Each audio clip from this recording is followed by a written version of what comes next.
Episode 3. We are live here at the Third Wheel Podcast Studio. Took a week off for the holidays. I don't know if that messed with my followers or not. I know at the end of last week, we just hit 7 million. Wow, so, that's impressive. Yeah, you know, it was the Jen Murphy effect. Yeah, she has a big draw. Yeah, she does. She does. A lot of Orange County people. Yeah. 7 million people in Orange County. She has a very red following. This week's guest is none other than Eddie Pence. Hey. The man I like to call the GODCAST of the podcast now. I do a lot of them. You do a lot of podcasts. I didn't want to. No. I remember, and we were going to talk about this. Me and you had a ongoing joke about, me, you, and Adam Cousins. Yes. About starting a podcast with the three of us because none of us had a podcast. And we were like, you know, kind of mocking people that had podcasts. I had done a podcast with Johnny LaQuasto and Jen Sturger back in like 2013 called the Steel Chair Slam Cast, which was about professional wrestling. That sounds amazing. It was fun. We did it for like a year, and then I stopped. And then that's when we started making these jokes about like, oh, everyone has a podcast. We should start a podcast. And I think Cousins texted me one time. He was like, you want to do a podcast? I'm like, oh, okay, I guess. And then it just became this running joke of doing podcasts that we never did. So, yeah, it became a running joke. But now, how many hours a week are you podcasting? 22. 21 or 22. It depends on... I do a daily 3-hour podcast on radio.com called Swings and Misses. Yes. With Jen Sturger and Cody Decker. We sort of cover sports and stuff. And that's 3 hours every day. Wow. And then I still do the Ralph Report with Ralph Garman, formerly of K-Rock, Kevin and Bean Show. I co-host that with him. That's an hour daily podcast every day. So there's 20 hours. And then I do another weekly podcast called The Ramble with Jerry Rocha. And that usually runs like an hour and a half. Okay. So like 21, 22 hours. And out of all of those, what came first? What was the first one that you... I think it's very close to being the Ralph Report and the Ramble. I think I did the Ramble like 2 weeks before I started doing the Ralph Report. And the Ralph Report, did that come from... I'd known Ralph forever. I'd known Ralph for years and years, and I would always hang out at the Improv because he does the Hollywood Babylon podcast with Kevin Smith. Mm-hmm. And so I'd hang out there at just the bar and just hang out with Ralph because we always got along really well. Right. And I'd been on Kevin and Bean a couple times, and that's how I'd met him. And he unceremoniously got dumped from Kevin and Bean a couple years ago, so he started his own Patreon show called The Ralph Report, and he was doing it by himself for a couple months, and then he's like, I really need a co-host. Would you mind jumping on? So I jumped on, and we started doing that. And I mean, I've noticed, like, your social media following, like, he's got idiots. Yeah, he's got a rabid fan base called the Garmy. And it's a subset sort of like he's got a lot of them came from Kevin Bean Show and a lot of Kevin Smith fans formerly the Garmy, and they really took me in. The people that really liked me there started calling themselves idiots. Yeah, I like it. I saw the T-shirts made, everything. Those merch has been made and stuff. Like, it's crazy. I mean, it's a really great fan base that took me in. They didn't have to take me in, right? But they accepted me because Ralph brought me in, and they just sort of embraced me as one of their own, and they started making designs for me and all sorts of shit. And you just had a history with the radio station because you won the... I won the April Foolishness. Kevin and Bean. That's I won the Kevin and Bean April Foolishness opening act contest. I was the first winner of that back in 2015. Yeah. So I had a history with it. I'd done Kevin and Bean before promoting shows, and I'd known Ralph prior to that, and I'd won that. So yeah. See, that's where I thought that the connection was made. A lot of people think that's how I met Ralph, but I'd known Ralph because they used to do Babylon at the Lovitz, John Lovitz Comedy Club. Great club. And legendary club. Did so many bringer shows at that club. Bringer shows where no one showed up because it was on Universal City Walk. Awful club. But that's where I met him, doing shows there after Babylon. And then I was headlining a night there, and he was nice enough to bring me on to Kevin and Bean when he was still on the show to help promote it. And that's kind of sort of how I got to know him. Got it. And what's the format of that podcast? The Ralph Report? He sort of takes off. He sort of does what he did on Kevin and Bean. He sort of he used to be known for the Hollywood beat, like the show business beat, showbiz beat or whatever.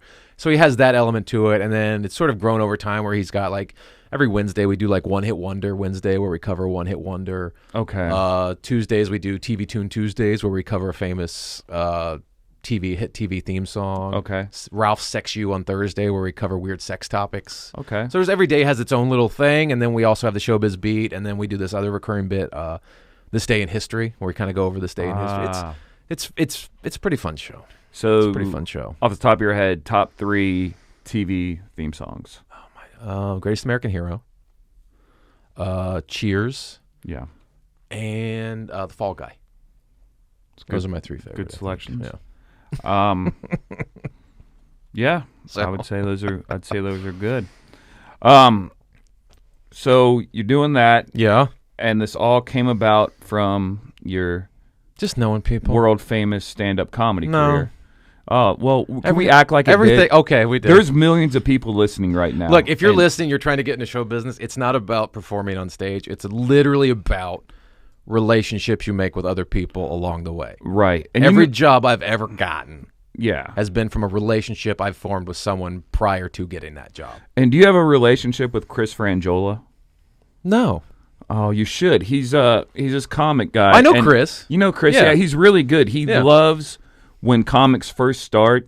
He encourages people to hit him up to get. Oh, him- really? He'll get him guest spots all over the country. Oh, then do that. Yeah, definitely hit him up. They're thinking about doing a Chelsea Handler reboot, and I know Chris is looking for I'm young sure. comedians I'm for sure. the round table. You should blast his number out. We should His private Just- personal number so people can text him. Okay, we'll get that up there. And also, I'm just real thankful for that guy. I mean, when I first started Yeah. comedy, he gave me at Lots least of guest 600. spots? At least 600. Wow, that's a in lot of couple guest years. spots. Yeah. Good for you. That's good Chris Frangiola for you right there.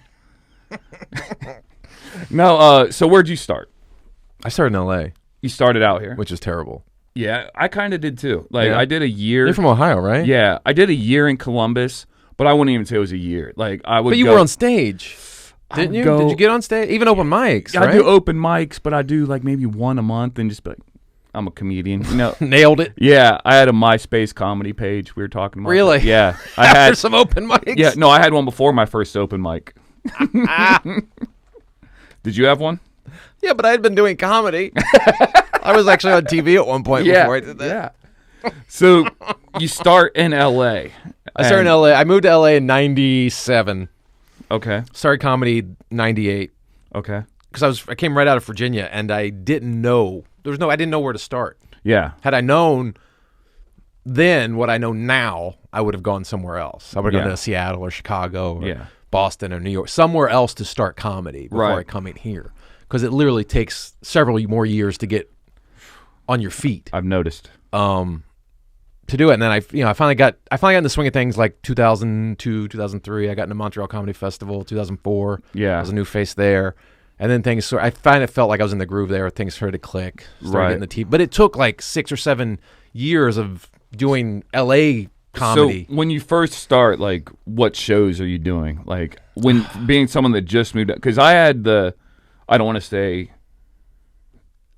the disadvantage maybe of Craigslist. So I was on Craigslist when I first Looking moved for out here. shows? Yeah, and I mean they're all bringer shows, but Everything was bringer show. Like I remember when I first came out, because I didn't know where to start stand-up comedy. I didn't know how to do it. Right. I didn't know about open mics. I just came straight from college, and I was like, I want to be a stand-up comedian. I always wanted to do it. I don't know how to do it, so I just looked online stand-up comedy. I didn't AOL search because they didn't have Google back nice. then. Yeah. And Greg Dean's comedy workshop. Okay. And so I moved out here, and I moved to Orange County because I went to film school at Chapman. Okay. And I was just down there, and so I signed up to take Greg Dean's stand-up comedy class because I know they had a showcase at the Comedy Store at the end. I'm like, oh, that's cool. That's how I can get on stage. So I did the 2 months of the workshop, Yeah. and it got me on stage. And Greg had some good pointers, and he's very well read on the history of stand-up comedy and how to Yeah. really break down joke structure and all that Yeah. stuff. So there's some really great technical aspects you can get out of that workshop. Right. So I applied that, and I got the showcase at the Comedy Store. My very first time ever on stage was the belly room of the Comedy Store. Nice.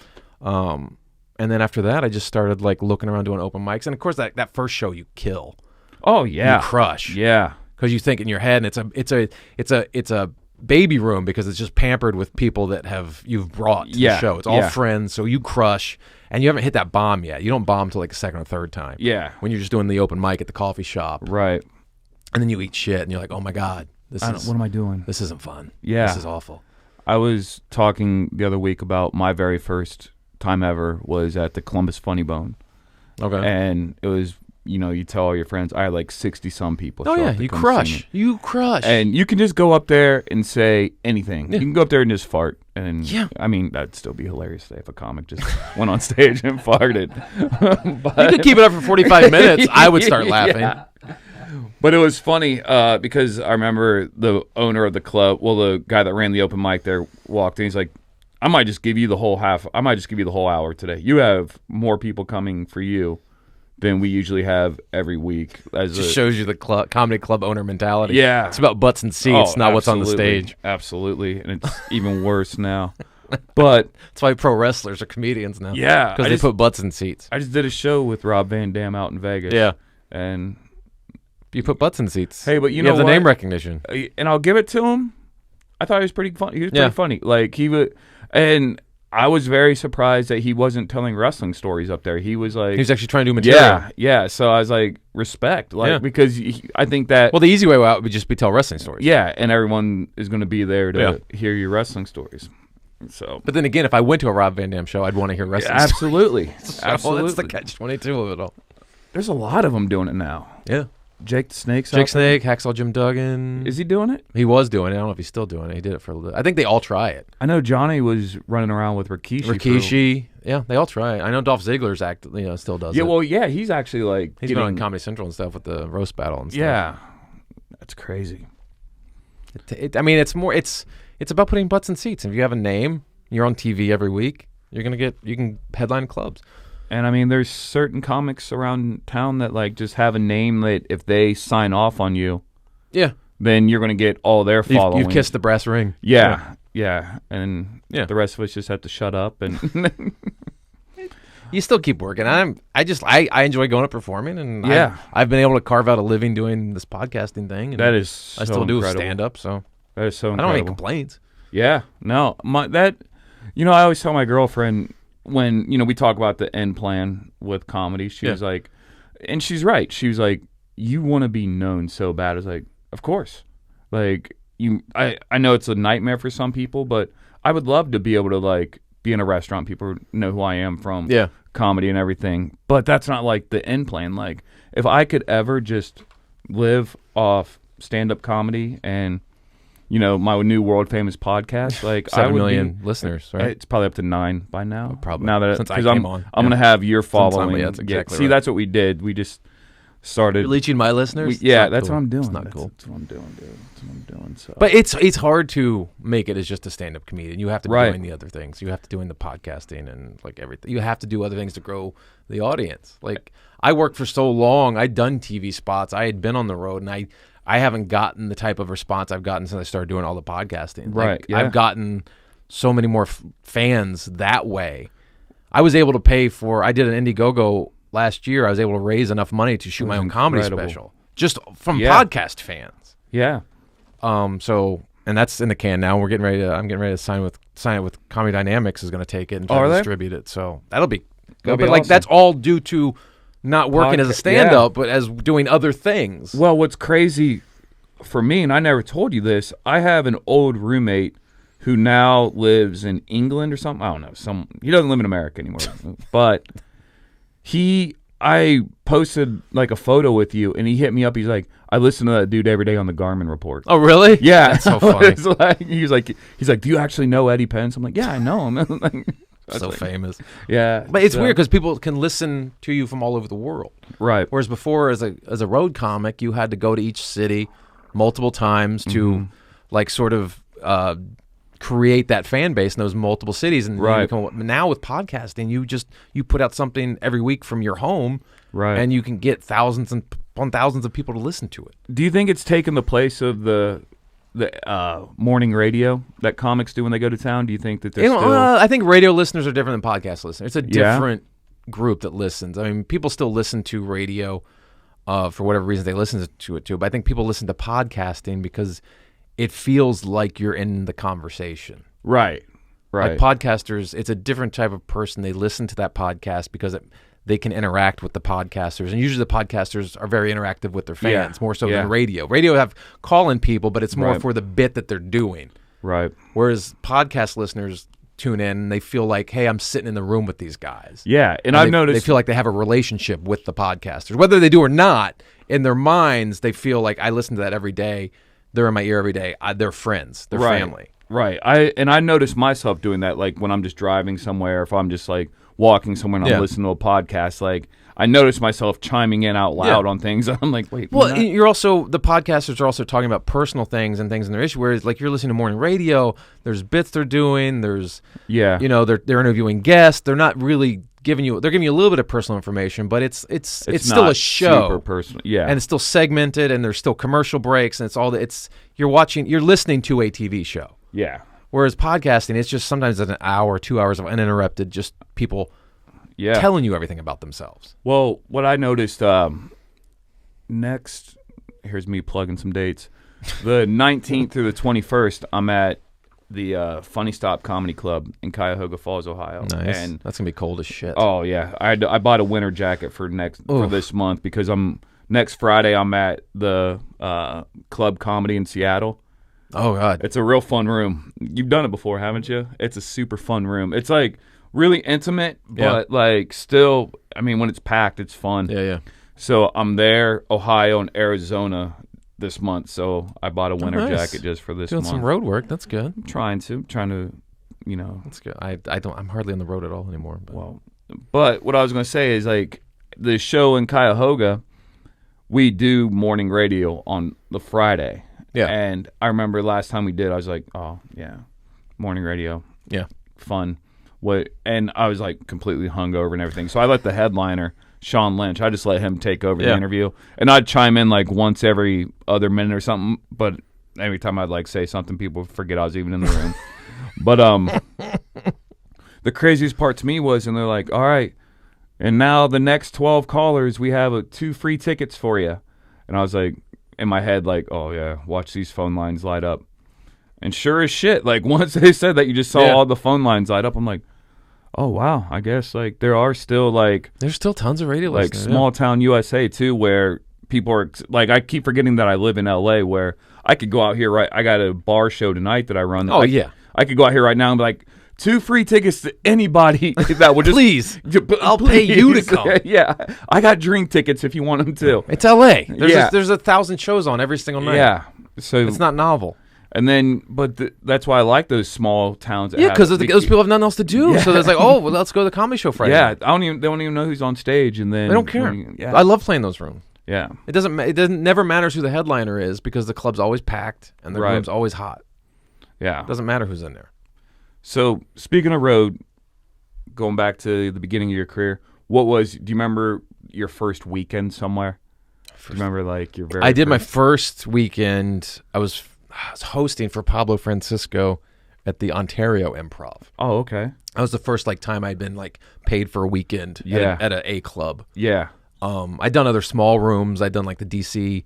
Well, DC Improv's not a small room. I'd done guest spots there when I'd go home to visit my friends and stuff like that. But like my first paid weekend was hosting for Pablo. Yeah. And it was the first time I'd ever been in front of like an A room that was just, and Pablo's crowds, at least especially back then, they were just like on fire. Right. On fire. And I'd go up and you just do your 7 minutes up top and you'd feel like, oh my God, I'm ready. I'm ready to headline everywhere. Yeah. Yeah. Because that's how fire those crowds were. That was my first weekend, like really working a club, and that was 15 years ago now. 20, maybe 15, something like that. Isn't that crazy? Almost any other job you think about retirement right now. I know. With the time I'm like, okay, I got about 10 more years to retirement. Yeah. Like, no, I can't thought retire. that with the military. Like I got out after 6 years because I knew if I'd re-enlist once, that'd put me at 12, and then you're already over halfway there. Yeah, you might as well go for it. But I moved on to bigger and better things. You sure Here did. I am hosting this podcast. Just 9 million listeners. I think 13. Probably 13. God, man, I really brought some people in. Yeah, he's over there, like, just, He's not even paying attention. Nah, he's like, well, these guys get out of my studio. So here's my favorite part of the show. One of your very first jokes you ever wrote. Oh, God. Probably the worst first joke you ever wrote. I did a terrible joke. Uh-huh. I did this on the stage of the Belly Room. That first show I ever did. I did a joke comparing toilet paper about why is there so many. There's so many different types of toothbrushes, but how come there's only just one type of toilet paper? Like, and I don't even remember the premise of the joke. I just remember talking about toilet paper to the point where like it was still killing because there's all friends there, but like I've tried it in other places and it would just eat shit. Yeah. And then I closed with a bit about jerking off because I mean, it's my first 5 minutes I've ever done. So I'm tackling toilet paper and jerking off. Yeah, because that's what you cover when you first start comedy. Tradition. And I did that whole thing where like how when you're younger, is that the premise of the joke? No, like the first time. This is it. Okay, this is how bad. Oh God, this is so bad. When you haven't jerked off in a while and you go to jerk off, how it comes out, and then I put water in my mouth and I did that thing where I did I was jerking off my throat and I spit the water onto the ceiling. And then, God, this is so bad. I'm getting like PTSD thinking about this. I'm getting like, I feel nauseous talking about this. And then I did, but then after you've jerked off like twice and you jerk off that third time, it's more like this. And I put more water in my mouth and I did the jerk thing and I just let it run down the side of my face. And that was my closer. And it killed. Yeah. It probably did in front of like, people. In front of all my buddies in the belly room of the Comedy Store. And I thought, oh, I've made it. I've done it. How did it? This is my closer forever. Oh, dude, I had some bad closers. So fucking bad. Dude. So bad. I started in 2009, and I started right when the shake weight was popular. Oh, God. So you got a shake weight joke? Oh. Do you know that other comics realize that this looks like jerking off? I thought I was the only one. I thought I was going to be the only one to... It's so strange. I thought it was it. It's so weird when we get into comedy. Like, when we start, like, you have these ideas like, oh, my God, that's great. That's great. Yeah. And then you're like, oh, my God, everybody's doing it. That's the most hackiest thing you could ever think of. I think that the online dating has kind of turned into the shake weight of art. Yeah, there was the MySpace jokes, there's shake weight jokes, there's Facebook jokes, there's online dating jokes. And I mean, I have some, but I mean, I met my girlfriend on Tinder, so right. I mean that. But like, you can do them, but as long as you turn it back, like you can take those things, but you have to turn it back in and make it. You can't just make the comment about it. Yeah, you have to turn it and make it personal to you and your personal experience with it. And even if you have a personal shake weight experience joke, then it will work. Yeah, then it's But funny. if you're just out there, hey guys, you ever know shake weights? I mean, people are like, okay, great, it's a jerking off motion. But if you can find a way where you actually have that personal experience with it, then it will be funny. Yeah. Like you can do. That's the great thing about comedy. Is if you can make it personal to you, then you can cover almost any topic and make it funny, even stuff people find really offensive. Yeah, you know. Like I think mine was. You guys seen the ads for this new thing called the shake weight? And they're like, for $29.99 plus tax, we'll lose all your arm flabber. I was like, folks, let me give you an idea. Look at that. I've been doing it for 15 years now. No arm flabber. I was like, fuck. So that's how we got here. I remember how we got here. I remember the third joke I did for my first 5 mintes. Yeah. Okay, I opened with toilet paper and I closed with a jerk off bit, but in the middle I had tucked in a fat joke. Oh, yeah, dude. Because I'd recently seen a Jerry Springer episode about ham bone. Yeah. I don't know if you remember ham, but he had gotten so fat he got stuck in his house. Or he got stuck in the house. Nice. And they had to take the wall down to get him out of the house. Okay. And then they took him to the hospital and put him on the diet, and he was able to lose weight. But he'd gotten so fat he'd gotten stuck in the house. He couldn't get out of the house. And I was like, wouldn't it be hilarious, guys, if he ate that last ho-ho that put him over the top when he was outside. And then he was stuck outside of his house, roaming the neighborhood, eating small pets. That's kind of banging on garage doors, going, "Let me in the house." That was, but like none of that relates to me. That's not my. That's just me making a dumb observation. But I think that bit's kind of funny now. Like it's funny. It's an absurd view, but like it doesn't mean anything to me. Yeah. Yeah, and it'll get a cheap laugh from the audience, but like I don't. It's one of those jokes you wouldn't feel good doing. Right. You do it, and you'd be like, oh, okay, people laughed, but yeah, that's enough. That's like that's not a good laugh. I had a rape joke. Oh, I had a rape joke. Okay, and I was just thinking about this the other day. I said, I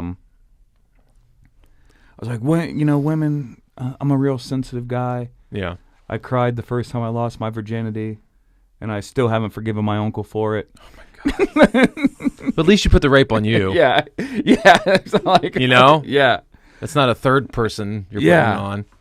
But now I just look back at it like, dude, I look at my comedy today because I take like some pride in being a cleaner comic. Like I think you get more opportunities like working. That is true. Working clean. And, Tom Clark taught me that. Like, you took that Greg Dean's class. I took Tom Clark's comedy class. Oh, you did? Nice. And I've known Tom we used to do an acting class together. Really? We did a scene from Geely. Yeah.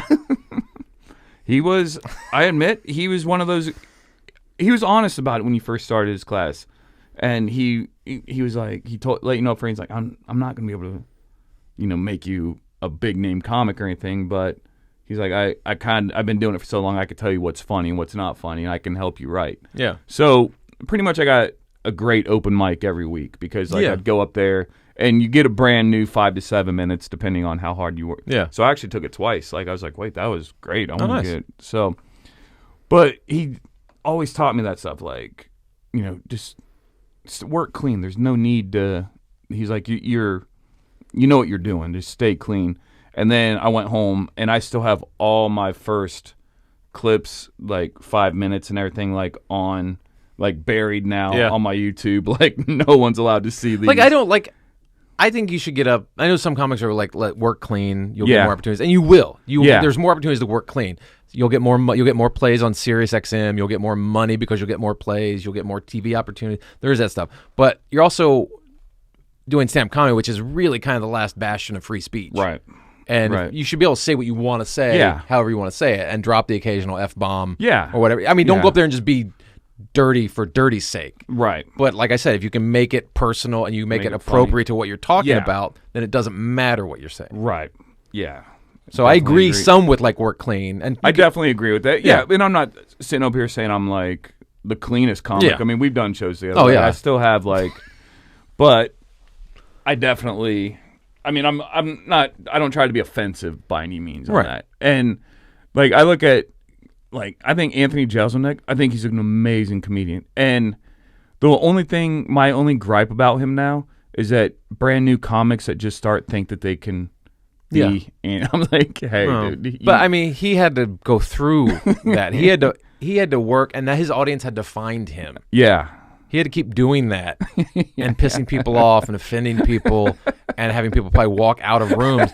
And then you're just left with those few people that are dying laughing. Yeah. And the next thing you know, there's a few more people dying. And next thing you know, the room is full of these same people. Yeah. Then the audience finds him. And they're like, okay. But like that's a hard road to go. Yeah. To find that audience. Right. And he did. And like it's weird to see other comics try to do it. Like I remember when I was trying out, there was people trying to do, and like this was like right after Man on the Moon came out, the Jim Carrey movie about Andy Kaufman. There were so many comics trying to do Kaufman-esque type shit. Yeah. Where they're like, I'm just going to get him fuck around and be crazy on stage and run around and do stuff in the audience. I'm like, no one wants to see this. No audience member wants to.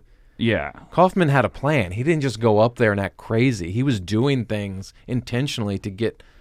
He was doing social experiments on stage. Yeah. He didn't just go up there and like, I'm going to do something crazy, and people are going to go, oh my God, that guy's a genius. That's not what it was. And people they don't see that. They don't see the work that went into what a Jeselnik did to get to his place, or what Kaufman did to get to where he was on stage. All they see is the final result of like, oh, that's an offensive joke. I'm going to try an offensive joke. Right. Or that he's doing a crazy Elvis impersonation on a record player. I'm going to do that. And people are like, what the fuck is going on here? They don't realize the prep and the work that took to get to that spot. Well, it was just like, talk about him all the time. It's like Brody. Like he just had his own. Nobody can ever. If you ever see anyone trying to mimic Brody, you'll know right away. Like, dude, you're trying to be Brody. But it's like for him too. Like, he's one of those people. Like the very first time, the first time my girlfriend saw him, like I was so excited he was coming to my room at Bear Burger, and I was like, this is gonna be awesome. I can't wait. Brody's gonna be here. And she watches him. She's like, I didn't get it. And I was like, I know, that's the coolest. I was like, watch him a couple more times, and then all of a sudden you'll be like, I get it now. Like this was 2003. This is the first time I had showcased for Montreal New Faces, and Brody was on the lineup too. Yeah, and we did it down at Comedy Union, or Comedy Union. Yeah, it's on Pico. It used to be called Mixed Nuts. Is it like the J spot now, or it might be? I haven't been there in years, but that's where the showcase for Montreal was, and it was packed. There was probably like 200 people in that room. Wow, and it was the killer crowd. Everybody was just like killing and killing and Yeah. killing. And Brody goes up. I'd never seen Brody. This was like 2003. I'd never seen Brody before. This is the first time I met Brody. And he went up and he just did Brody and nobody got it. Yeah. And I didn't get it. And I was like, what the this guy's got a Montreal spot and he's doing this shit? Like, this is your chance to get into Montreal, to be a new face. And you're doing this and like just ate shit. No one in the room got it. They're like, what's going on? What is this? And you could tell the Montreal people didn't get it. Like, nobody got Brody at that point. Yeah. And then I'd seen him. Then I kept seeing him years later. I'm like, then I got it. I'm like, oh, fuck, this guy's brilliant. Yeah. But you don't get it the first time. I remember I was texting you one time. He was doing Bear Burger. And I was just showing you the lineup. And I was like, I told Brody, I was giving everyone 10 to 12. And I was like, Brody, you can just close out. Like, just have fun. And I texted, I was like, Brody's 47 minutes into his spot right now. He walked into the manager's office, had this microphone still with him, was just telling everybody what was on. He's like, really love what you done with the place in here. And I was just like, so brilliant. Brilliant. I mean, he was just one of those guys that everybody I fanboyed out hard for him there for a while. And but I remember, like, if it was someone's first time ever seeing him, I was like, yeah, hey, you might not get this. You might not get it. Some people got it right away. Yeah, Some people get what he was doing right away. Other people didn't get it, and you're kind of like, why are you not on the stage right now? Why are you down here by me? And it was just funny because I ruined one of his recordings once. He just put his phone down. Yeah, and I'm just howling, laughing, and didn't realize that his phone was on. And he he's like, really liked my set last night. I was like, yeah. It's like the first time I ever came to Dudes when I was doing that show. Yeah. So that was crazy. Yeah. But we've been talking about TV appearances. What was your very first TV appearance? First time I ever did TV, I did Comedy Central's Live at Gotham. Okay. And I'd never been on TV before. And I hadn't, okay, I got on, I booked it. I showcased for it, and I'm like, this showcase went pretty good. I think I might have a shot. And then they started shooting it, and they were still booking it as they were shooting it. So they'd done 2 episodes. I'm like, oh, fuck, I didn't get it. And then, like, literally the week before, I get the call from Erin, who works at Levity, and they were booking it at the time. And she's like, you got it. And I'm like, oh, fuck, that's amazing. And, like, I almost teared up because it was like, that was the goal. Yeah. When you start comedy, I just want to do a TV spot. I'm still searching for my first one. So I got it, and I go, and I get ready to do it. And I was in SAG, but I wasn't in AFTRA yet. And this was when they were 2 separate unions. Yeah. And so I hadn't joined AFTRA yet. And I got on there and I became a must join. When you get on there, I had to sign all the paperwork, and you get $1,200. You got $1,200 to do the spot, this 10-minute spot on Live at Gotham on Comedy Central. They flew me out there, put me up. I did the spot. I'm waiting because at the time $1,200 is a lot of money to me. Right. Like, I needed that $1,200. Yeah. I get home.